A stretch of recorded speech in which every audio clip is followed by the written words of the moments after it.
Yes. The world presents to them a lot of things in their hands now. How do they seek this renewal and transformation? I think for the young people, the challenge is to become proactive in life. Because what most young people have found themselves doing is sitting back and just consuming information from the media, from other people, from the gadgets. And you're saying, we call that having a bystander effect in your life, where you just sit and watch things happen.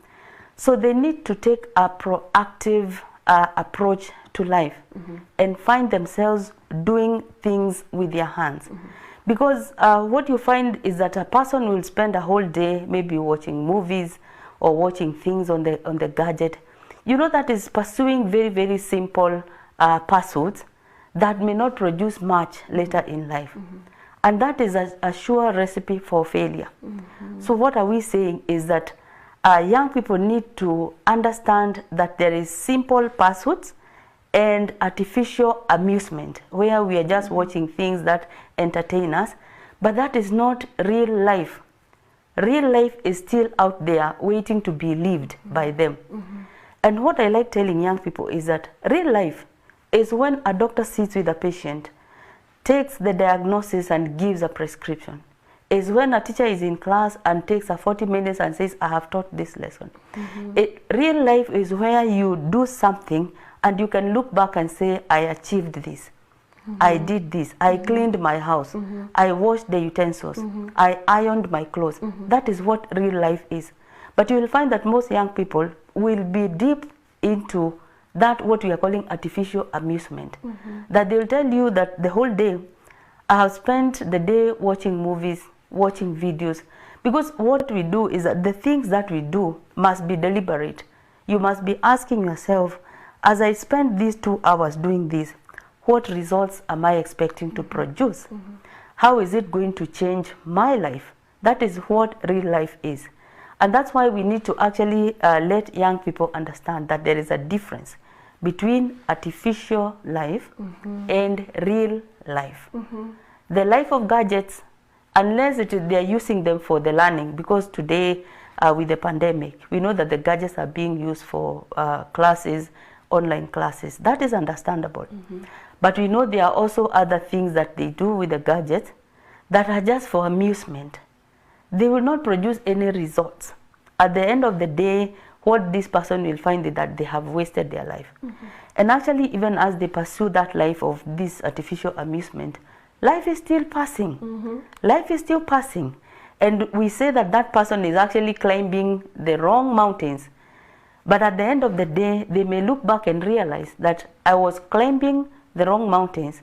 But then you come to discover that when you are old and frail, and there is nothing you can do about it. So we can still save those who still have time to be saved by letting them know that real life is when you discover what are the right mountains that I should be climbing, so that my life can be effective at the end of it all. Wow, and that goes with the phases of life, Yes. which we need to be aware of. Yes. And I'm also wondering, Daktari, about young people and learners for this matter. Can parents and guardians also take the bystander position? And I would like you to tie that with the fact that the mind develops. Yes. And sometimes we may look at children and young people and think they are actually mature, Yeah. while in real sense they may not be having that capacity for real critical thinking that we need to tell what is artificial and what is real. Yes. Address parents and also that stage. Yeah, it is possible also for parents to take a bystander effect, a bystander position, especially when they do not understand the needs of children at every stage. Because we say that, you see, the same way that God works, He looks at the end and then He comes and starts at the beginning. So that even when He's at the beginning, He has already seen how it will end. And as parents, that is what we need to ask ourselves. What kind of children do we want to see 20 years down the line, 15 years down the line? As I'm bringing up my 5-year-old child, as I'm dealing with my teenager, what kind of person do I want to see 10 years down the line. And then you come back to the drawing board and ask, for me to have that kind of child, then what do I need to do? Because children, they need resilience. They need to be made to know that sometimes things fail. Sometimes there'll be disappointment. Sometimes they'll be rejected. But that is not the end of the world. They need to know to have the resilience. They need to have optimism. Because we find that children of today, they give up very easily. Once they face one disappointment, they say, I'll never try again. Once they fail in one interview, they say, I'll never try again. So as parents, we need to understand that the work of building that resilience falls squarely on our shoulders. The work of teaching our children to be optimistic, to know that you can rise up and do it again, that you can try again. It rises on our shoulders. The work of, even building the self-esteem of our children, it is on our shoulders, especially when they are young, so that as we release them to the world, we know that even as they face challenges, they can still face those challenges. We know that as they face challenges, they know that they have a fallback plan because they have someone who is urging them on and telling them, you can do it. I believe in you, affirming them. Even when they fail, even when they have disappointment, they have a parent who is telling them, I still believe in you. Keep trying, keep trying. So that even when they face challenges later in life, they'll still hear that voice of their parent telling them, keep trying, I believe in you. And so the question we ask as parents is, as your child is struggling later in life, maybe when they are in the world of work, what voice is driving them? What voice is, what are they hearing? What is that internal dialogue that they have? And it is parents who instill that internal dialogue. So that if they're facing challenges, and then they can still hear that voice of the mom saying, I believe in you. That voice of the father saying, keep trying, you will succeed. Then you find that they have initiative, they're able to go very far in life. But if the voice that they're hearing that is internal is telling them, you will never amount to anything. Look at you. Why can't you be like your brother? Why can't you be like your sister? If that is the voice that has been inbuilt in them, then such children become very, they are not optimistic. They give up easily. They fall to criticism. They don't have high self-esteem.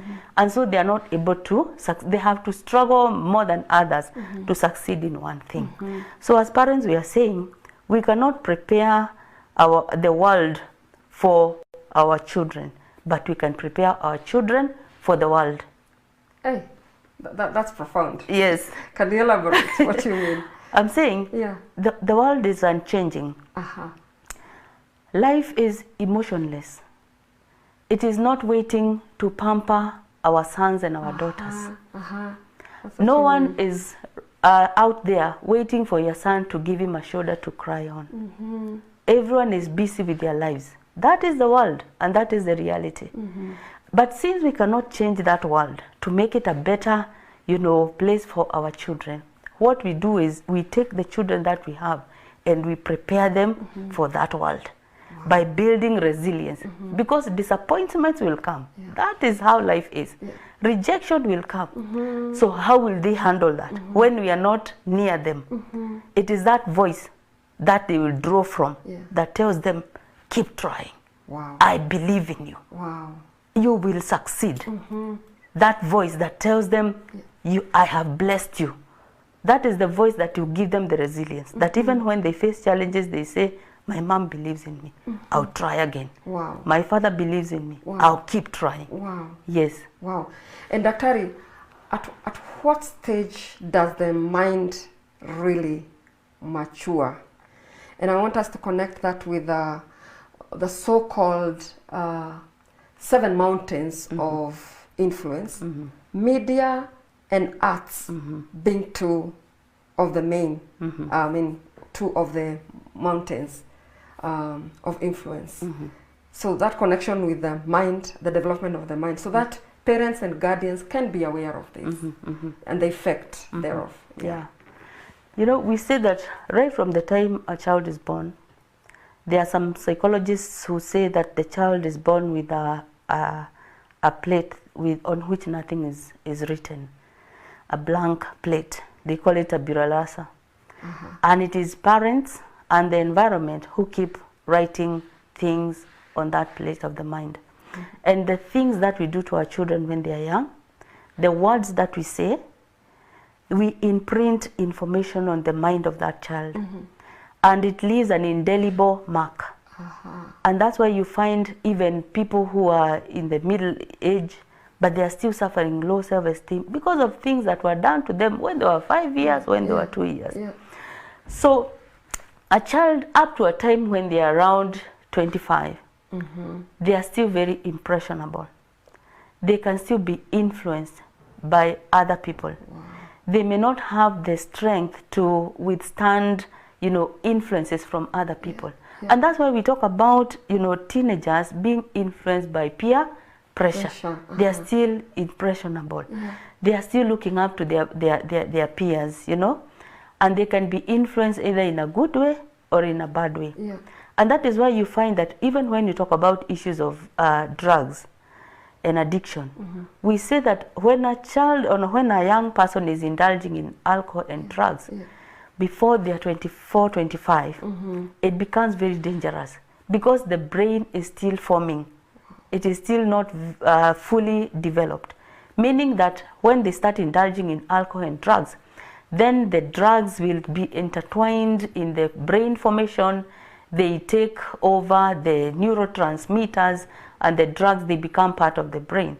So it becomes very hard actually to rehabilitate a young person who is addicted to drugs or addicted to other, because there are many forms of addiction. Because now it is very, it is intertwined in the brain. So if it happens before the age of around 24, 25, then it becomes very dangerous. That's why the war against drug abuse for young people needs to be intensified a lot. Because before that age, the brain is young, it's forming, and then you have introduced something new. So even new habits, they can still, get addicted to them. So that's why as parents and even as a country, we need to be very, we need to be very active in activities to protect our youth from, those influences, from issues of alcohol and drugs, because at that stage they are very impressionable. And that's where media comes in strongly. Because that's the alternative now, like young people have. And now, like in the absence of school and schooling, now they have gadgets, they have all these things, and we know what most of the content glorifies. So what are the needs for this group of young people versus wants, so that we can be able to guard the mind even at this time? By young people, you mean the teenagers? I mean the school-going age, and that's actually up to around 25. You see, now a child of from 5 years, we see that the school-going age. At that age, you see the existential question that a child is asking at that time is, can I make it in this world of people and things? Because there is a lot of competition in school, there is a lot of influence, there is, a lot of information coming from all over. The parent is not the only source of information. So there is a lot of confusion. And remember, if a child is asking, can I make it in this world of people and things? Then as a parent, that is the time to start affirming them, to start encouraging them, to start building their self-esteem and telling them, yes, you can make it. Yes, you will make it. And then for teenagers, the question they are asking, that's why we call them, that we say that they are confused. The teenagers are asking, who am I and what can I become? So if we make parents aware that actually teenagers are confused, because of even the hormonal imbalances that are going on in their minds, they are confused. So the role of a parent for a child of 5 years up to, when they are teenagers up beyond 25, is to be a guardrail. A guardrail. Just hold on to that guardrail idea, because I know many viewers are watching, and that's where actually issues are. That's why we start experiencing a lot of turbulence. And at this moment, we would like to take a short break, and we'll have a look at what young people are saying, their main challenges now that they are at home, and especially we interviewed young people who are in school, in college and high school and college, university going, and this is what they had to say.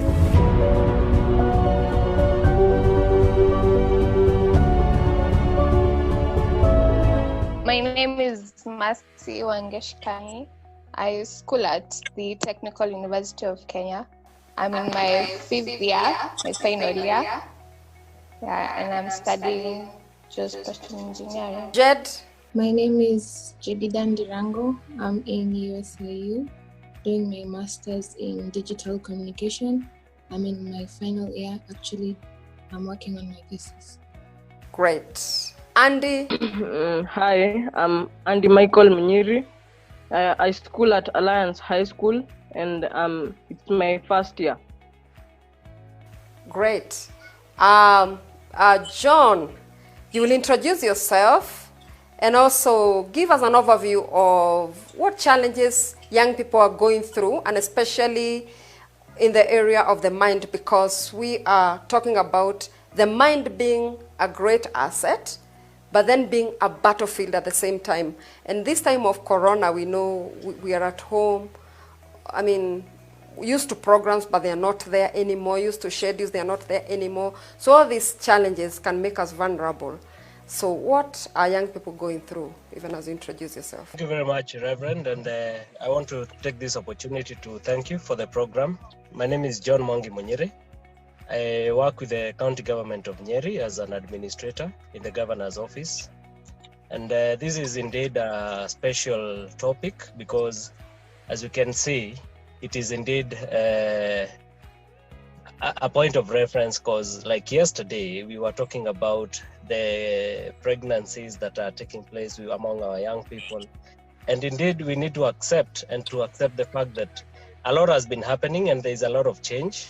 And most people who have been affected by this is the young people, because the young people are used to a structured kind of program where they are in school, and after school, or there's a running program like classes, there's sports, there's maybe discussions and all that, the normal routine that takes place in a school.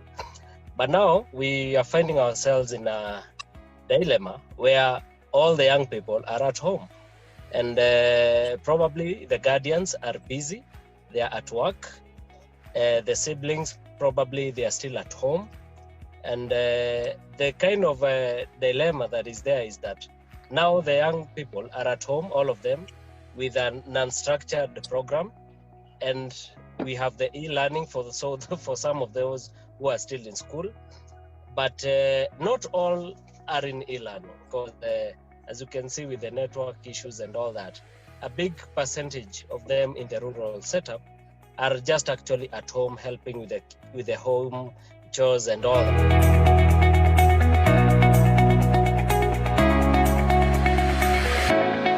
I think even if we're not at school, we should take this time to at least think of what we want to be in life, and also to think of what we don't want to do in life, because like, if you avoid bad friends and whatever, you won't get into drugs and such things.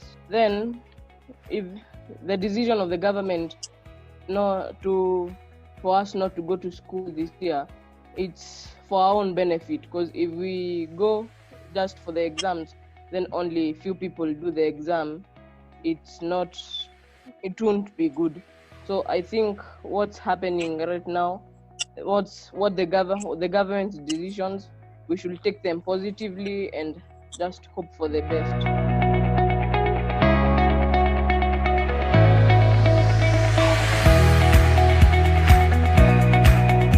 In my case, I was like a few weeks to my exams, so it was very disheartening to go home because of Corona, a few weeks to my final exams. So this time at home has been very anxiety-inducing, because we don't know when Corona is going to disappear and we'll go back to school to finish our semester.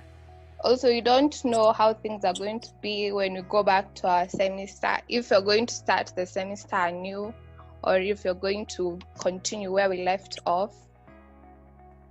And also thinking about how our classmates are doing given the current situation, if they're faring well.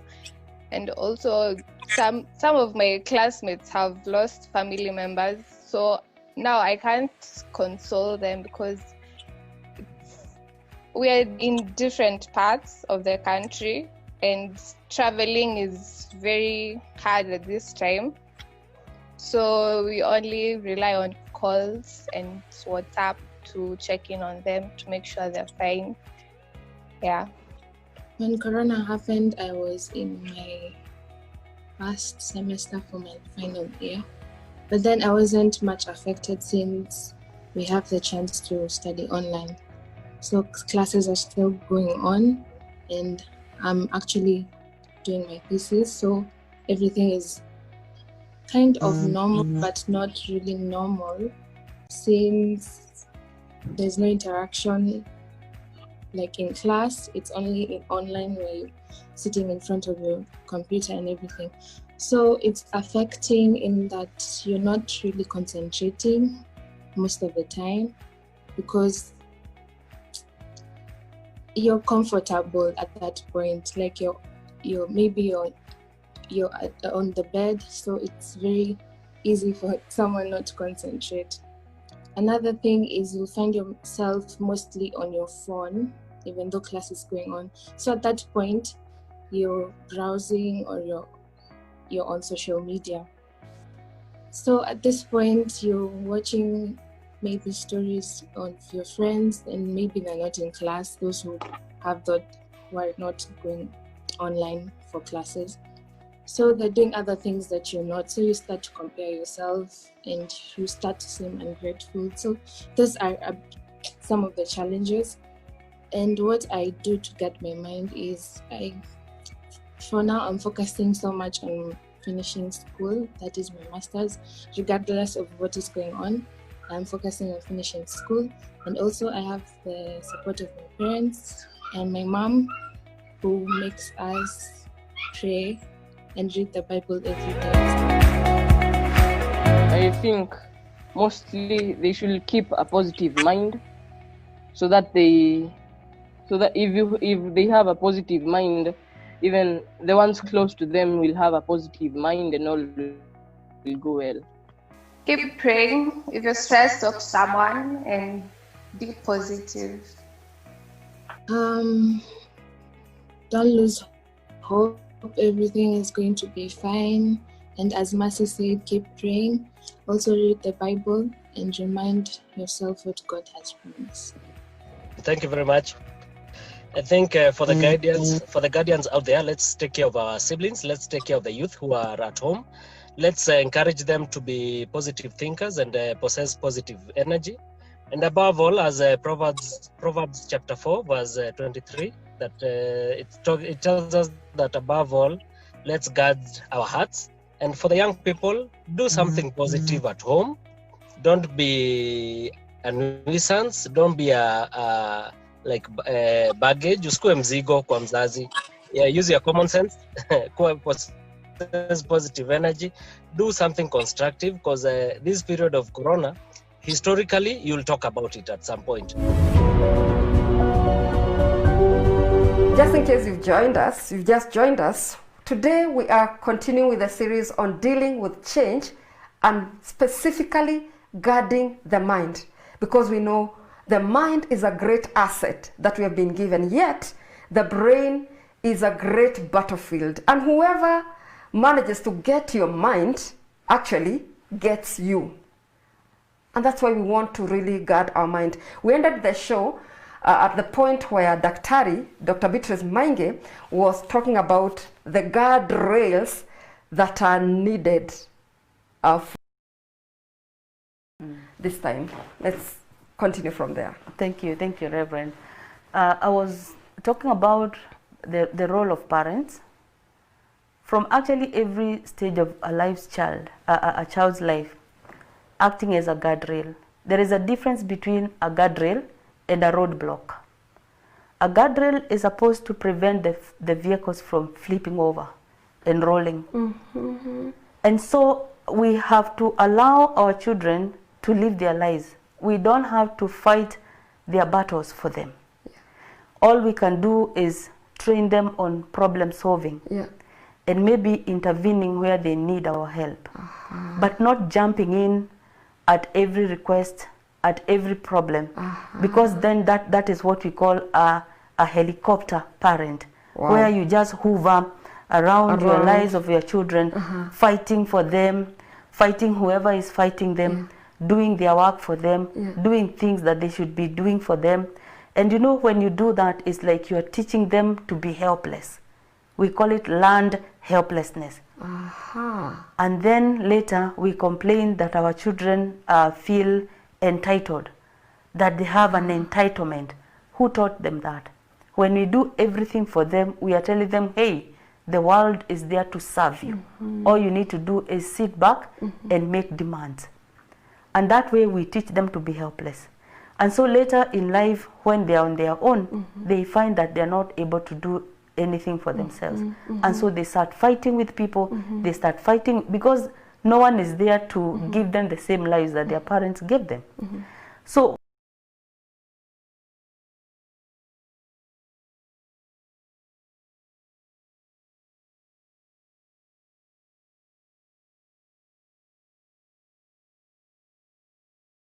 when we talk about a guardrail, is that we will be on the side, watching them, intervening where necessary, but allowing them to fight their battles and preventing them from flipping over and rolling, even for the teenagers. Because there are times when teenagers just want to be left alone. And it is normal. And sometimes as parents, we fight with teenagers. We say, why are you not speaking to me? Why are you locking yourself in your room? Come and join the rest of the family. We need to understand that that is a stage of life. And it is normal for teenagers sometimes to want to isolate themselves. Because like I said there before, that a teenager is asking, who am I? What can I become? And so a guardrail is that parent who will come and try to answer those questions. Because there are times when the teenager wants to speak. Remind them about the values that you stand for. Remind them about the passions that they have shared with you. So you're the guardrail, reminding them what they can become. So that when they exit that stage, they are still holding on to the values that the family stands for, and they can exit from that stage successfully. Wow. Yes. And so you're talking about guardrail? Yes. Guardrails. Yes, guardrails. And I'm also wondering, who else in terms of the society, in terms of the stakeholders in bringing up this generation is also or should also be present as a guardrail? Who else? Which other groups? Yes. When I talk about a parent as a guardrail, the parent, of course, will be working in collaboration with other people. Because we say that a child is a property of the society. There will be other stakeholders like the school, the church. And that's why we say children need to be exposed to the church from an early age. Because we know that even most of the researches that have been done is that when people have a religious affiliation, it kind of reduces chances of mental illness.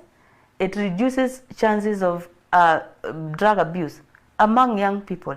Because there will be values that will be instilled on them. There will be accountability to the religious group that they belong to or to the society. So I'm talking about the parent being a guardrail and also exposing the child to the right people. Also the family, ensuring that the child is connected to the family. Not just the nuclear, but also the extended family. And I said it's different from being a roadblock, because when we do everything for our children, then we become a roadblock. They are not able to proceed in life, because it's like we are preventing them from growing, from developing, from exploiting their talent. But when you're a guardrail, you accompany.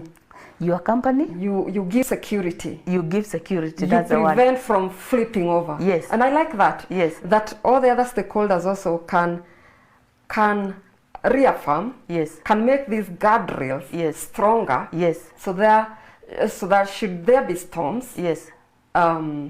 possibilities of accidents Yes. around this road, Yes. then they will not flip over. The guardrails will hold them. Exactly. And they will be thrown back to normal. So as we wind up this segment with you, Daktari, where can we find hope? Is there hope now that things are happening the way they're happening? Yes. We know with the pandemic and all these challenges to the minds. Yes. Is there hope?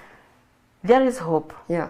Because we say that it is not what happens to us that affects us. Yeah. It is how we look at it. Ah. It is how we look at it. Yes.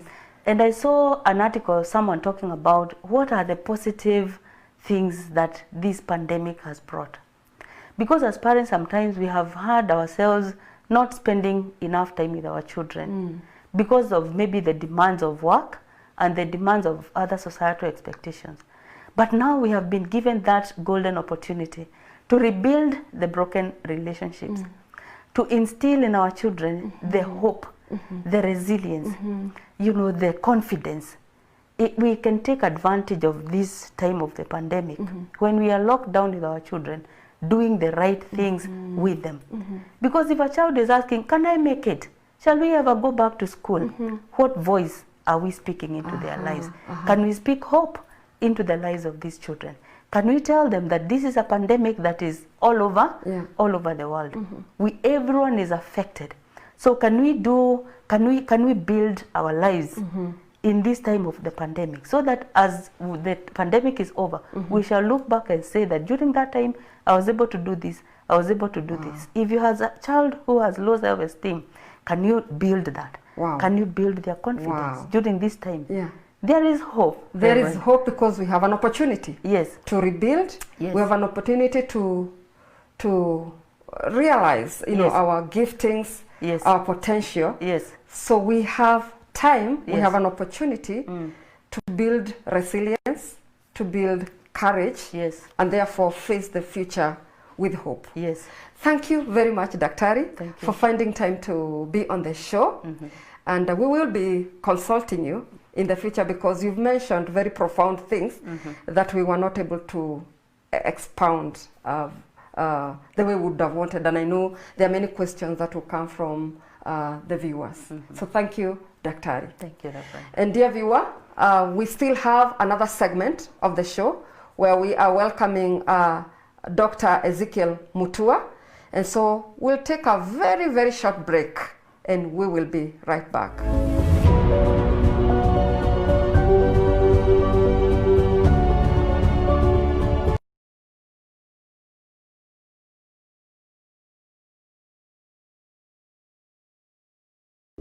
Are you worried by the rapidly changing patterns in crime? Are you concerned about the enforcement of the law? Crime Must Fall Show is the latest way to combat crime by bringing together different professionals and institutions in the justice system to critically interrogate factors related to crime both locally and globally with a view of professionalizing criminal justice system. This can only be achieved through a partnership of a vibrant professional body and media. CAC TV, in partnership with the Professional Criminologist Association of Kenya, brings you Crime Must Fall Show every Tuesday from 8 to 9 p.m. Join us in this exciting journey as we focus on interviewing high-profile stakeholders and panelists in the criminal justice system only on CAC Television, because crime must fall.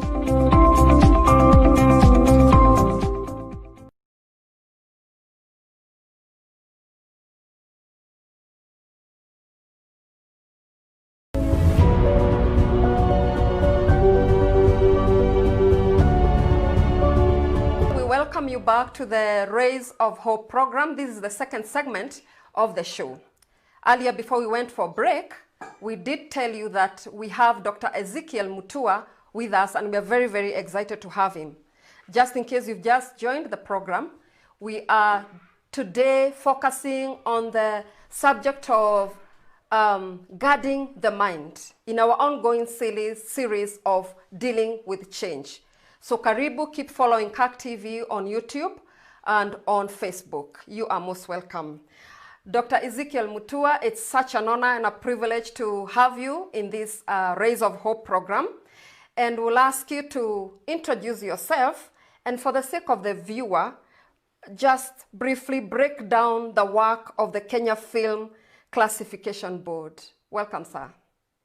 Thank you very much, Reverend. I'm most grateful and humbled to join you in this program, Rays of Hope. And let me begin by thanking you and your team for the broadcast, and the church for the great work that you are doing in, raising or trying to promote the rays of hope and giving hope to the communities and to the people, especially during this time of COVID-19 pandemic. We are very honored to collaborate with the churches and religious organizations to try and restore moral values as a critical component, even for managing the stress, the depression, and the side effects of COVID-19, the losses of jobs, and even the challenges this can bring to the family and especially to our children. I am Dr. Ezekiel Mutua. I am the CEO of the Kenya Film Classification Board, and Kenya Film Classification Board is the state agency established the Films and Stage Plays Act, Cap 222 of the laws of Kenya, to regulate film and broadcast content for two purposes. One is to ensure that film and broadcast content conform to Kenya's culture, moral values, and aspirations. And number two is to ensure that we protect children from exposure to harmful content. So we do this at 5 levels. We regulate films and broadcast content at the point of creation. We regulate at distribution, broadcasting, and even possession. And at all those levels, we have various interactions with the filmmakers and broadcasters and exhibitors of content to ensure that we achieve the two main objectives that I spoke about, which is to ensure that we promote our culture, our values and aspirations, that our broadcast and film content gives hope to society, promotes positive social values, but more importantly, that we don't expose our children to content that can impair their moral judgment, destroy perspectives of life, the sense of right and wrong, the fear of God, respect for authority, both God, parental authority, and government, and to ensure that they work hard, they value integrity, the positive social values of hard work, integrity, honesty, love, and resilience, being able to reach out for each other. And especially at a time like this, where we are living in what we are calling the era of instant gratification, where our children want it now and here. They don't want processes. They get bored with the processes.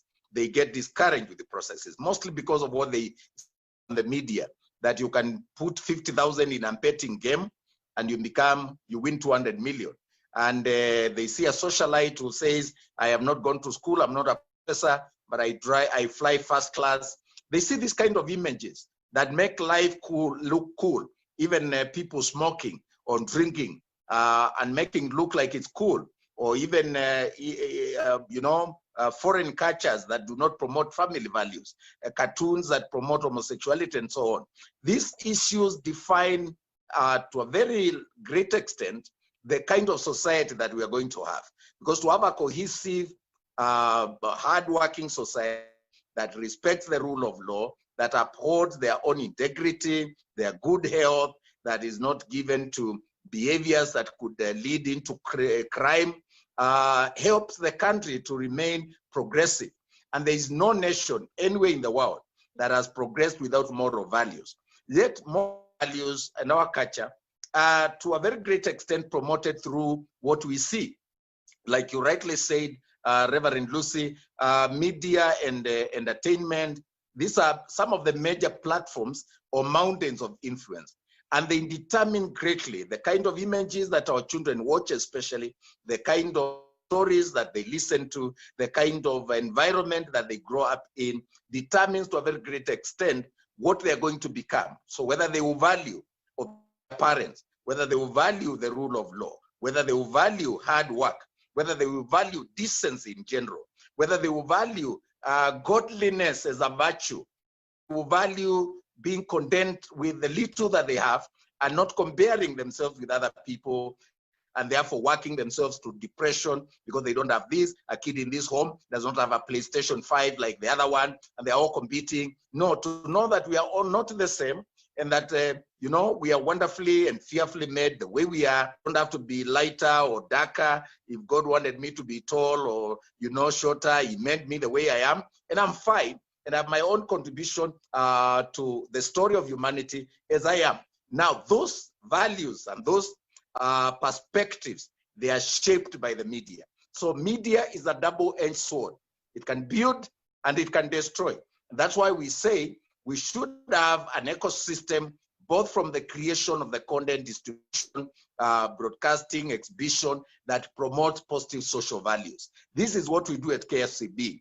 As I said, principally, we rate and classify films. So you'll see content that is rated general exhibition, abbreviated GE, or rated PG, guidance, or not suitable for this age, and the other. And I always say our role is as critical to the society as that of the Kenya Bureau of Standards, that rates the consumable goods and vets them and verifies them for suitability for human consumption. Now, the mind, most critical function, because it's the gateway to the soul. So if you wanted to look at the functionality of a human being, the mind determines how you feel about yourself, how you perceive others, and therefore that gateway to the soul is what determines the values that you uphold and what you believe and how you conduct your business. And therefore, ideologies are shaped, values are shaped, characters are shaped through the media and through the images that we watch. So audiovisual content is therefore most critical. And that's why our role as KFCB and CAP 222 in promoting social values is very critical to the building of the nation. This is what we do by rating content, by issuing film licenses, by monitoring content that is aired, by enforcing what we call the watershed period principle, which is in Kenya is between 5 in the morning to 10 in the evening, where ideally, I say ideally because it's not always the case, but ideally content that has scenes or as language intended for adults should not air during the watershed period. And that period in the morning to 10 in the evening, any content that runs or airs on the TV or any public space should be suitable for the family, that you don't have to turn the other way or feel embarrassed because a program has appeared on TV with the scenes or language that is not appropriate, and you are there with your child, you are there with the people you respect. So this is what we do. Obviously, because I said this requires an ecosystem and a collaboration, we still have cases where the media has not done very well. And there are cases where you still see inappropriate content airing during the watershed period because some programming manager dropped their guard or they don't even care. Some media houses are employing DJs and the comedians who just want to go for the hype, and they promote their shows by being obscene, by using dirty language.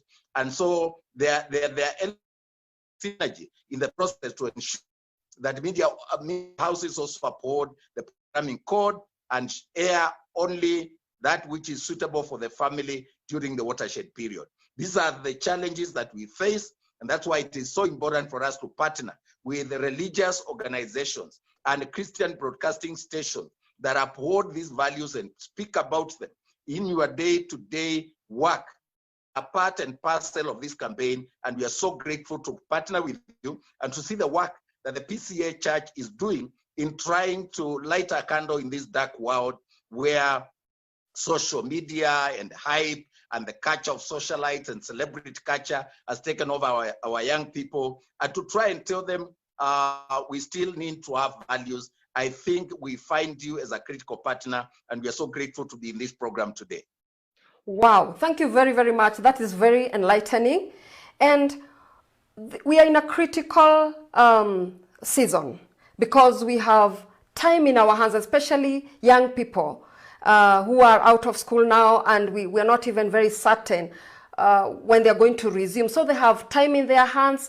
And as we say, the mind is one great asset that we have, yet it is a great battlefield. So from your end and from our end, how do you think we can collaborate? So I would like you, Daktari, to address, first of all, the learners, address the parents and guardians, address the society, including the church, and especially on how to safeguard the minds of the people given to our care, and more so during this season, because we are just there.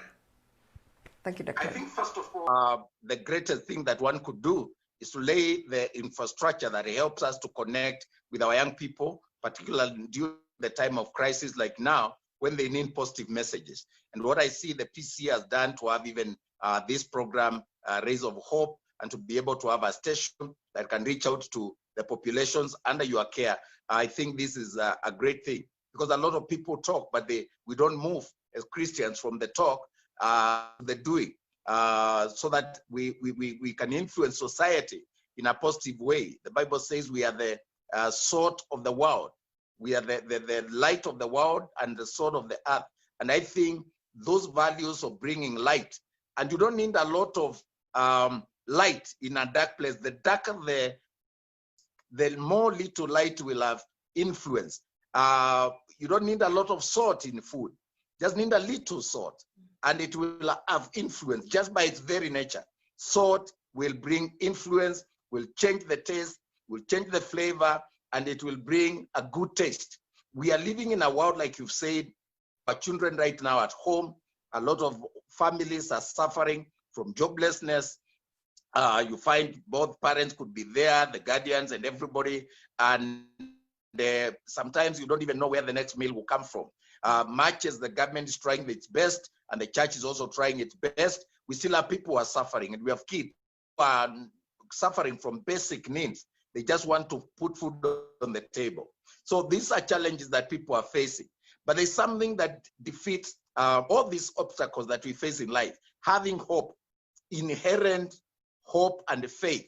I think it's Barack Obama who said, in the face of uncertainty and challenges and difficulties, people who know their God and people believe in what is good can always find something for, something to take them to the next level. And also trying as a church to encourage the spirit of sharing and reaching out to one another. Why would a family in a church go without food when they are known by the pastor or by the leadership? And there's always something we can do, because we are blessed differently. Some of us have more than enough. We have more than enough food. We have more than enough money for our basic needs. And instead of investing at a time of COVID-19 like now, we should be giving consideration to the people who may not even be having that, because we are blessed to bless. So why would I have so much food that is going to waste? Someone else next door, they are going without food. And is that concern that is edged or inscribed in the Christian doctrine to share and to show concern? That's why the scripture says the day of judgment, people be told, go this side and go that side. And the ones who will go to the side of God, it's because the scripture says, I was hungry and you fed me. I was lonely and you came to see me. I was in prison. In other words, when there was a needy case, we reached out to those needy cases. And God has no hands but our hands. We are the people God can use. God will not thunder from heaven and supply my food to the homes in our vicinity and in our communities. We are the ones who are going to do that. And so lighting that candle, but more importantly, promoting those values and sharing and telling others that you can do it, and then putting the cameras or focusing on the people who are doing those good things, as opposed to politics and the crime and the negative stories that become the prominence or get prominence in the media. I think this is the contribution that I think the church can make.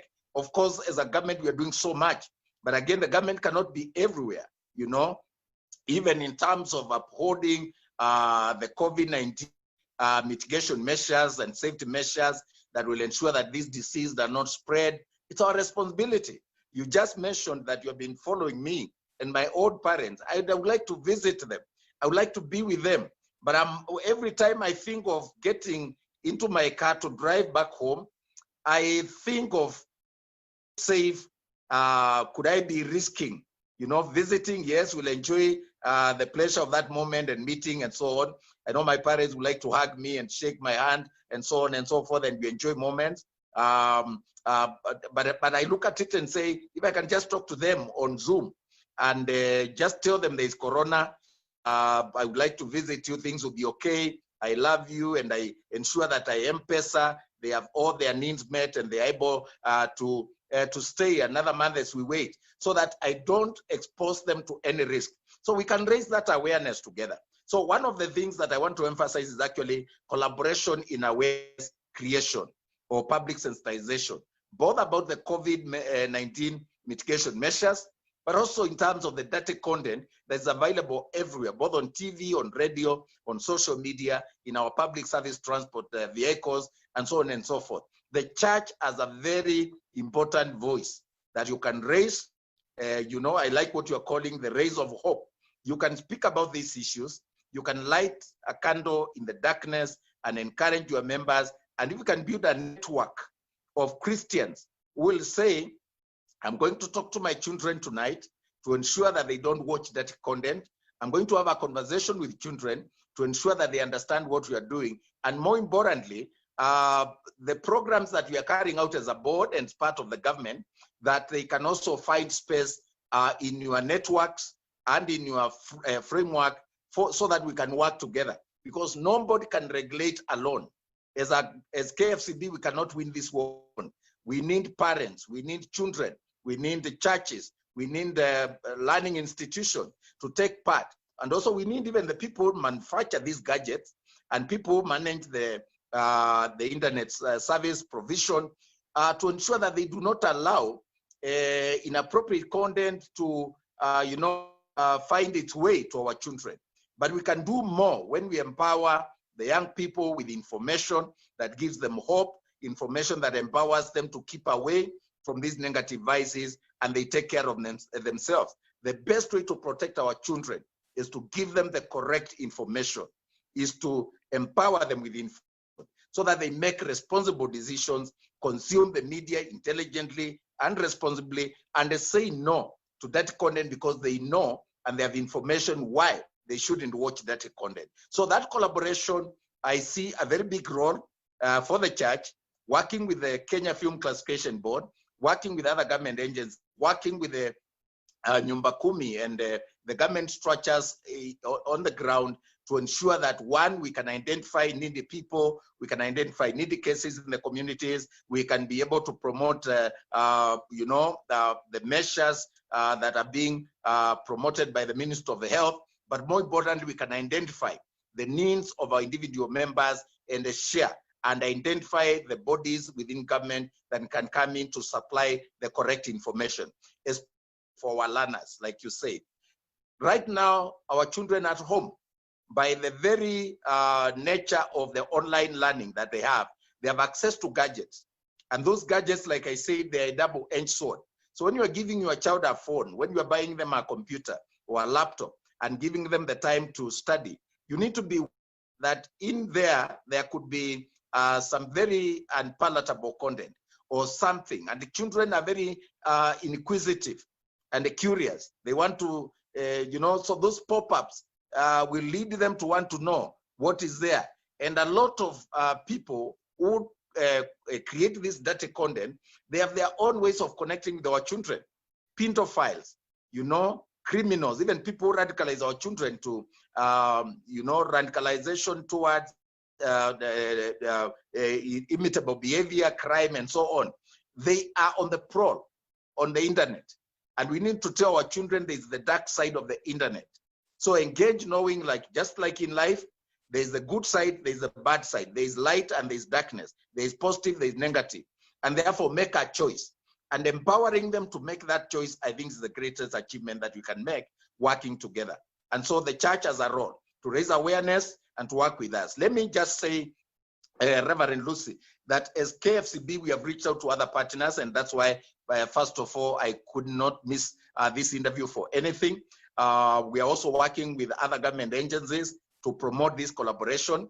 And in particular, we are working with the private sector, especially on the area of social media. We have signed a partnership with Google, and we are even carrying awareness programs and a program called Digital Parenting. And I want to ask you if there's a way we can work with the church, even to bring the experts from Google to be able to speak to you. We have a gentleman who is the representative of Google here called Michael Muriungi, and then there's a young lady who is promoting digital parenting called Evelyn Casina, and they requested me to ask you to give them the opportunity to be able to sell their program, because we want to create an awareness among parents to know that the technology their children are having is not a bad thing. So don't destroy it, don't take it away.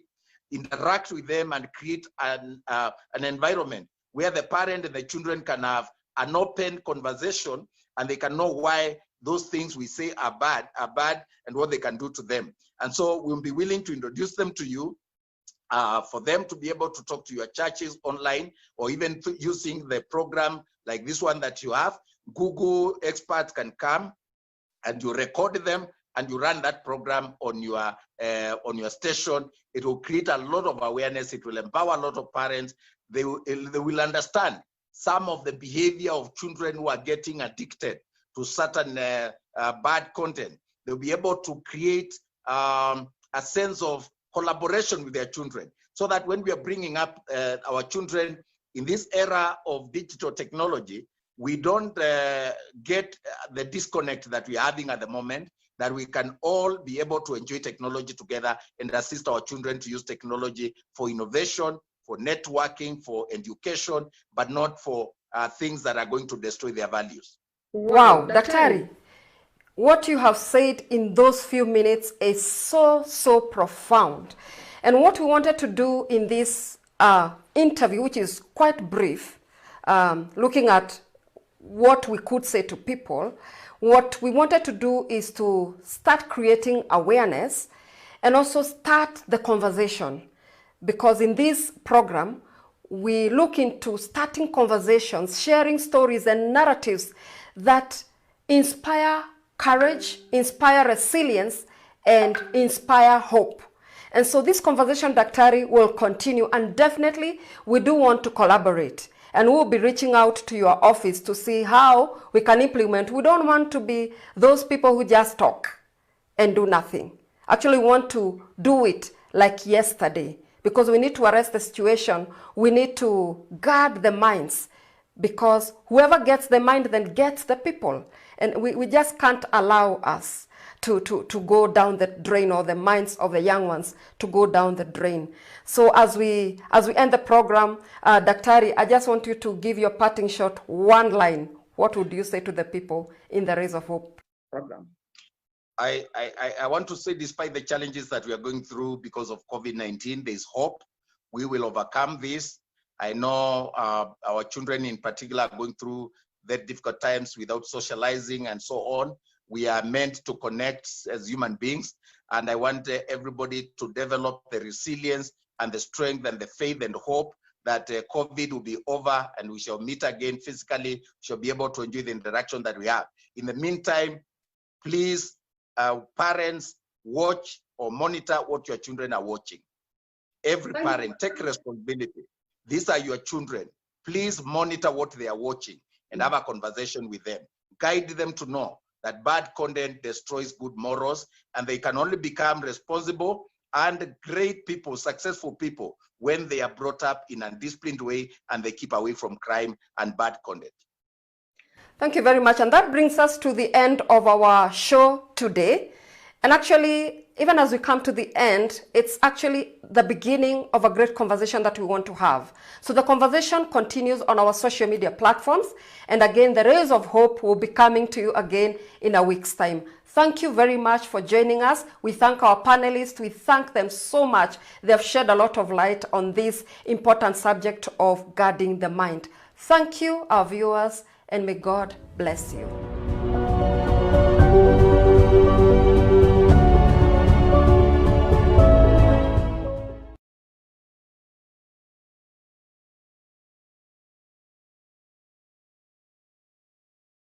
Jeremiah 33 verse 3 says, "Call to me and I will answer you and will tell you great and hidden things that you have not known." Join Reverend Elizabeth Kimani and Reverend Henry Kaira here on CAC TV as they take us through the program Call Unto Me every Wednesday from 8 p.m. You can send your prayer request through the number